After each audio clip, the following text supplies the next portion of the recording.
He never wore a crown. He never led an army. But he trained the mind of a man who conquered the world.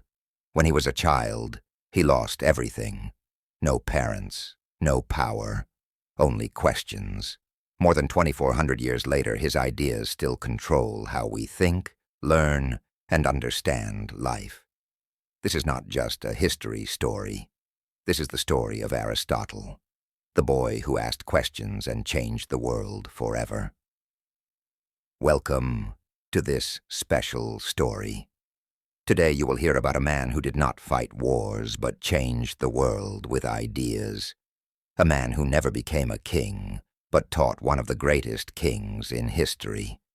This is the story of Aristotle, the man who taught the world how to think. This story will help you improve your English. Listen carefully. Feel the story. Let us travel back more than 2,400 years ago to ancient Greece. In the year 384 BC, in a small town called Stagira, a baby boy was born. His name was Aristotle.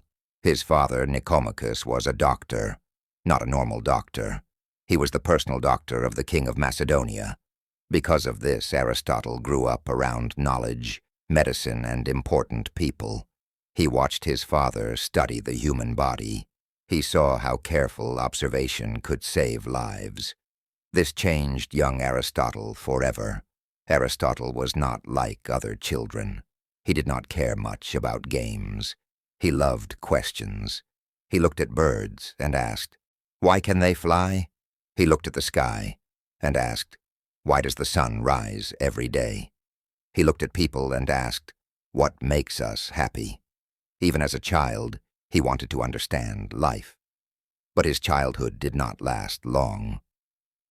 Tragedy came early. When Aristotle was still very young, both his parents died. He became an orphan. He was alone before he could truly understand what death was. This pain stayed in his heart forever. But it did not destroy him. It made him think deeper. Instead of asking, "Why did this happen to me?" he asked, "What is life? What is death? Why do humans exist?" His relatives took care of him. Later they sent him to Athens, the most important city of learning in the ancient world. There, something amazing happened. At only 17 years old, Aristotle entered Plato's academy. It was the first great school in history, and his teacher was Plato, the student of Socrates. For Aristotle, this place felt like a dream. He stayed at the academy for 20 years. He studied, he listened, he questioned everything. Plato believed that perfect ideas live in another invisible world. Aristotle did not fully agree. Plato said, "The perfect tree exists somewhere else." Aristotle said, "No, let us study the tree in front of us." He believed in learning through seeing, touching, and testing. Aristotle wrote about animals, people, politics, happiness, and nature. He did not want to argue. He wanted to understand.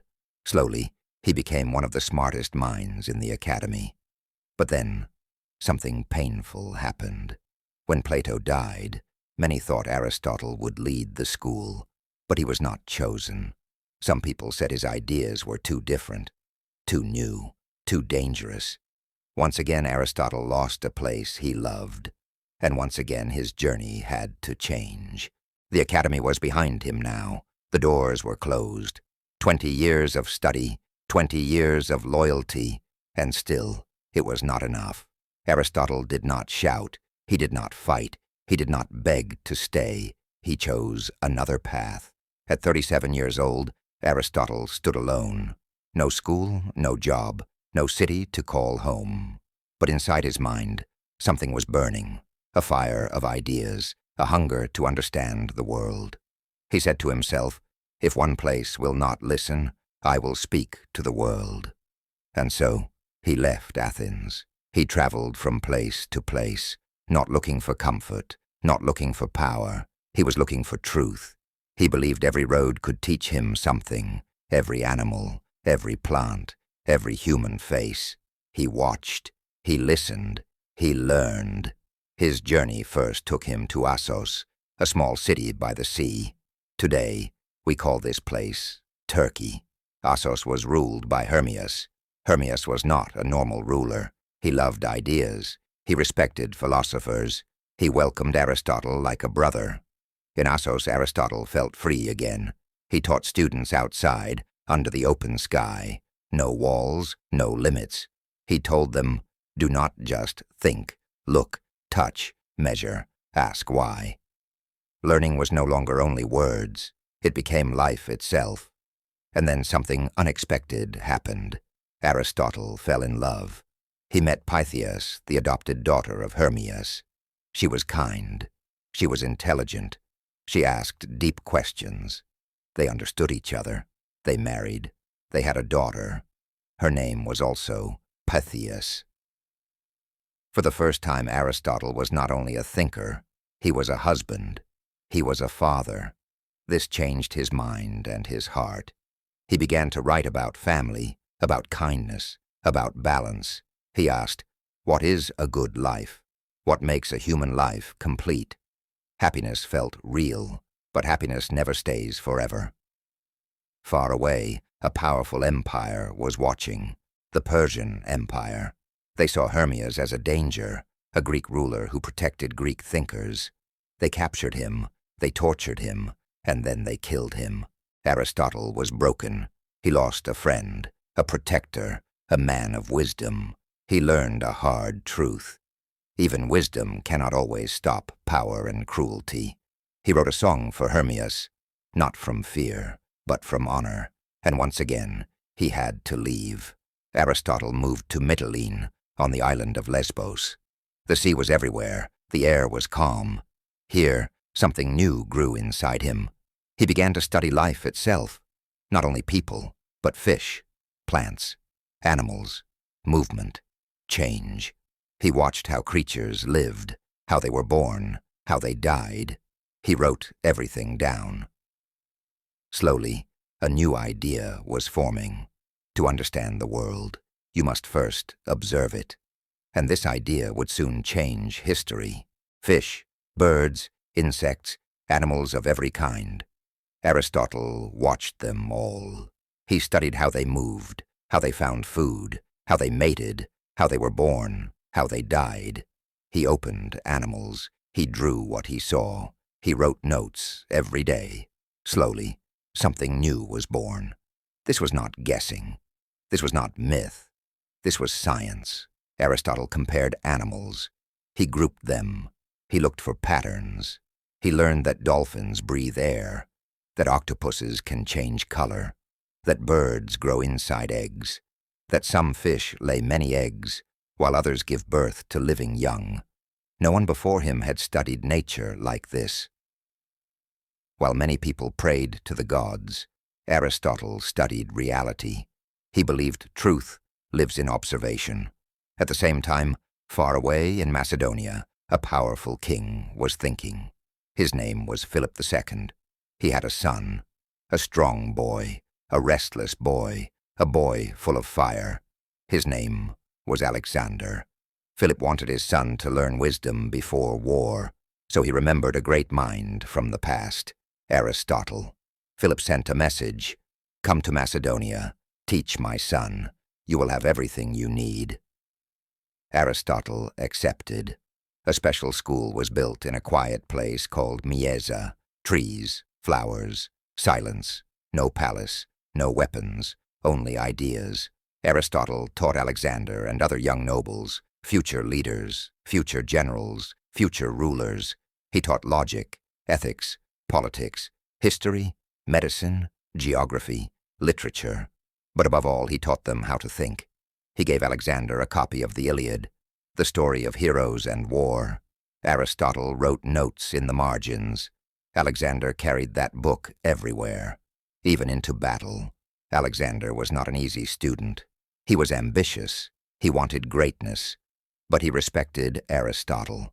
Aristotle told him, "A true king must not only conquer, he must understand."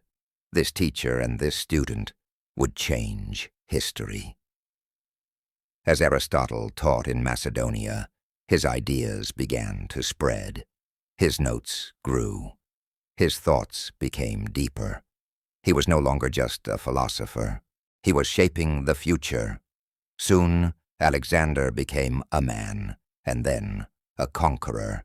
As Alexander marched across the world, Aristotle returned to Athens. This time, Athens welcomed him. He opened his own school, the Lyceum. It was different. Aristotle walked while teaching. He talked while moving. He asked questions while walking. His students were called peripatetics, the ones who walk and think. In the Lyceum, Aristotle wrote endlessly about politics, about ethics, about poetry, about logic, about nature, about the soul. He wanted to collect all human knowledge. He believed everything is connected. He taught simple truths. Logic helps us find truth. Ethics helps us live well. Politics helps us live together. Biology helps us understand life. He always asked, "What is this? What is its purpose? What makes it good?" He used this question for everything: animals, stars, kings, pain, love. Now Aristotle stood at the center of the world. He had a school. He had students. He had ideas. And through Alexander's empire, his thoughts were spreading everywhere. The boy who once lost everything had become the teacher of civilization.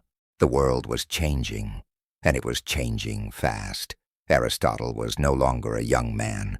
He was now in his 40s and 50s. In Athens, he taught at the Lyceum. Every day, students came from many cities. They came to learn. They came to think. Aristotle wrote without rest, scroll after scroll, idea after idea. His philosophy was no longer only words. It was touching real power. Far from Athens, his former student was changing history. Alexander of Macedonia. By this time, Alexander had defeated Persia. He had taken Egypt. He had marched deep into Asia. He ruled the largest empire the world had ever seen. And everywhere Alexander went, Greek ideas followed, especially the ideas of Aristotle. Alexander sent gifts back to his teacher: plants from strange lands, animals never seen in Greece, maps of distant places, stories of new cultures. He built libraries. He supported education. He carried the Iliad with Aristotle's notes, even into war. Aristotle was not on the battlefield, but his mind was there. The people of Athens noticed this. They allowed Aristotle to stay, not because they loved him, but because he was connected to power. He was not Athenian by birth. They never forgot that. But for now, his ideas protected him. Inside the Lyceum, something powerful was growing. Aristotle was not just teaching classes. He was building a system of knowledge. He studied ethics, politics, biology, logic, psychology, drama, economics, education, memory, emotion, friendship, war. Nothing was too small. Nothing was too big. He believed everything is connected. His students collected laws from many cities. They compared governments. They studied animals and diseases. They analyzed plays and rituals. They measured. They observed. They questioned. This was not poetry. This was not mystery. This was structure. Aristotle's writing was not beautiful. It was not emotional. It was clear, exact, logical, like a map of the human mind. That is why it survived for more than 2,000 years. But power always creates enemies. Some Athenians were angry. They said, "He is not one of us. His student is a conqueror. He supports empire." They did not see a teacher. They saw a danger.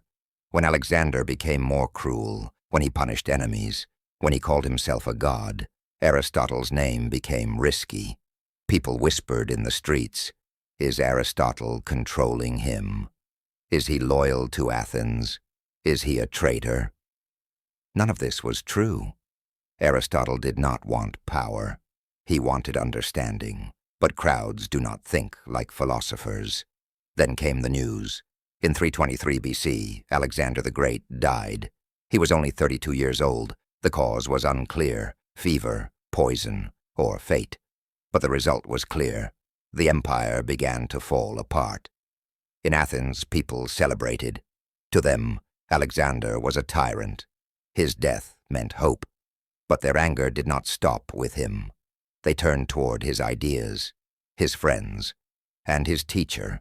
Aristotle was accused of disrespecting the gods, of spreading dangerous thoughts, of corrupting the youth. It sounded familiar. Years before, Athens had killed Socrates for the same reason. Now history was repeating itself, and Aristotle knew it. He was not guilty. But in ancient Athens, truth was not protection. Smart minds were dangerous. Philosophers were feared. The crowd did not want logic. The crowd wanted someone to blame. History was repeating itself. Aristotle understood this. He once wrote, "When people do not understand wisdom, they punish it." So he made a choice. He did not stay to defend himself. He did not wait for a trial. He left. Before leaving, he is said to have told his friends, "I will not let Athens commit the same crime twice." The first crime was killing Socrates. The second would have been killing him. And so, quietly, Aristotle walked away. He returned to Chalcis, a quiet city on the island of Euboea. It was a place connected to his childhood. He was now in his 60s. There was no school, no audience, no applause, only silence. His wife Pythias had died years before. Now he lived with Herpulus and with their young son, Nicomachus. His body was weaker, but his mind was still alive. He continued to write. Even in exile, Aristotle could not stop thinking. He wrote about memory, about aging, about the soul. He believed everything has a cause, everything has a purpose. Behind all motion, he believed, there is something that does not move. He called it the unmoved mover. This was his idea of God, not a human figure, not a god of temples, but a perfect mind, pure thought, eternal order, something beyond time. Far from Athens, far from students and politics, Aristotle lived quietly. No crowds, no praise, no power. But inside his small home, his mind still burned. Every morning he woke early. On a small table he kept parchment, ink, and simple pens. His hands shook. His body was slow, but his thoughts were sharp. He dipped the pen, and he wrote. Again and again. He now had one final goal, to make sure that truth would live longer than him. He stopped caring about fame. He focused on the deepest questions. What does it mean to exist? Why does anything exist at all? What is the soul? What is a human being? This is when he wrote, Metaphysics, a difficult book, a quiet book, a book about the structure of reality. He was not trying to be liked. He was trying to understand the universe. During these years, he was not completely alone. He loved his son, Nicomachus. He spoke to him gently. He taught him slowly, not like a king, not like a teacher, like a father. When Aristotle wrote about morality and the good life, he named the book Nicomachean Ethics, not to honor himself, but to leave something meaningful behind. Not gold, not land, wisdom. In this book, he explained happiness, not pleasure, not money, not power, but balance, character, habit. He wrote, "We are what we repeatedly do. Excellence is not one action. It is a way of living." Time passed. Winters felt colder. Summers felt shorter. His legs grew weak. His eyes tired easily. Sometimes he wrote. Sometimes he only watched the trees move in the wind. He was not afraid of death. But one thought hurt him deeply. What if everything I wrote disappears? There were no books printed, no copies, no protection, only fragile scrolls. Fire could destroy them, water could erase them, time could forget them. He had written hundreds of works, and yet he knew most of them might be lost. But Aristotle believed something important. Even if words disappear, ideas can survive. Not long after, in 322 BC, Aristotle died in Chalcis, quietly, without ceremony. But his mind did not die. Centuries passed, empires fell, cities burned, but his ideas lived on, in science, in logic, in ethics, in politics, in education. He never ruled an empire, he never wore a crown, but he taught the world how to think, and that power never disappears.